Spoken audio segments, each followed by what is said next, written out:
Oh. Sedap. Assalamualaikum warahmatullahi wabarakatuh. Nama saya Nur Erina Sofia binti Muhammad Aziza. Saya dari kelas 2 Lestari. Hari ini saya mahu membuat brownies. Jom kita tengok bahan-bahannya.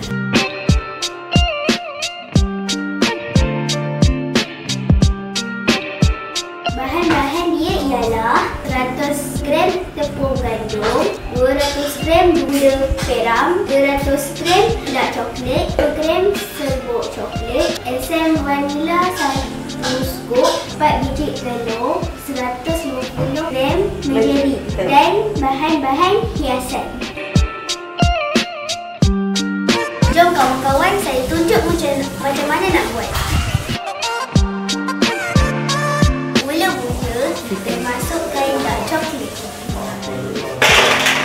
Lepas itu, kita masukkan margarin.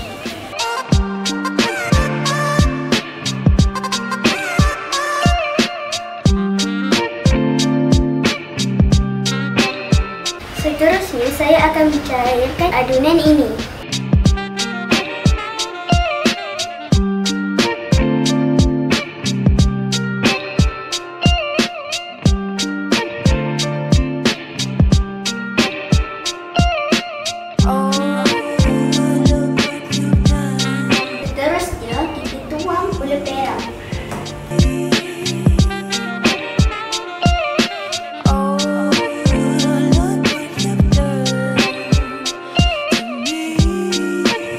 Terusnya kita masukkan telur.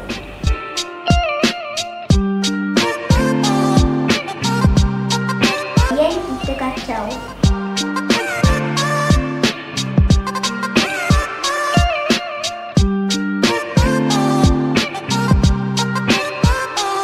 Seterusnya kita campurkan tepung gandum dan serbuk coklat. Selepas itu kita perlu ayakkan.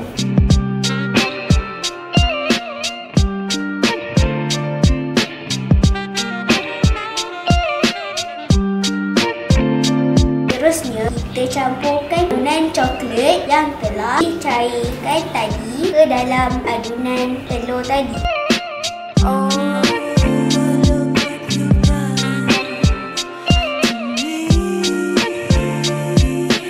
Seterusnya, kita taburkan sebalik adunan seperti itu tadi.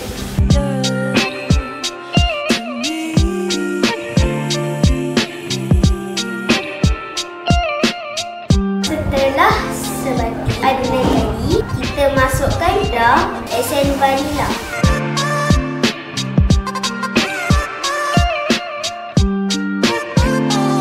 Akhir sekali, kita masukkan adunan tepung ke dalam adunan tadi.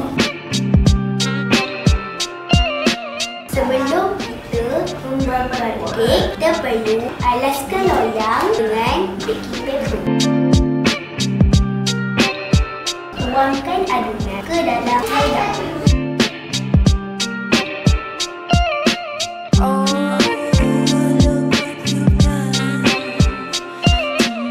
Akhir sekali, kita hiaskan brownies dengan tulisan badak.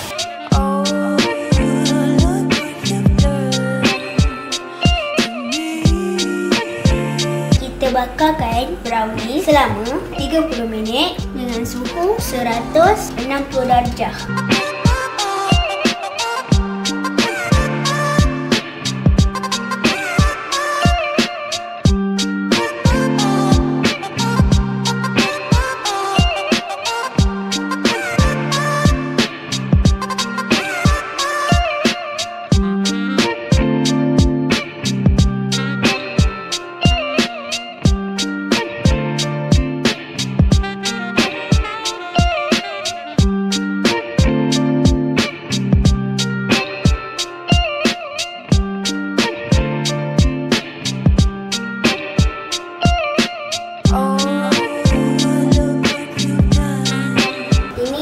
Brownies saya.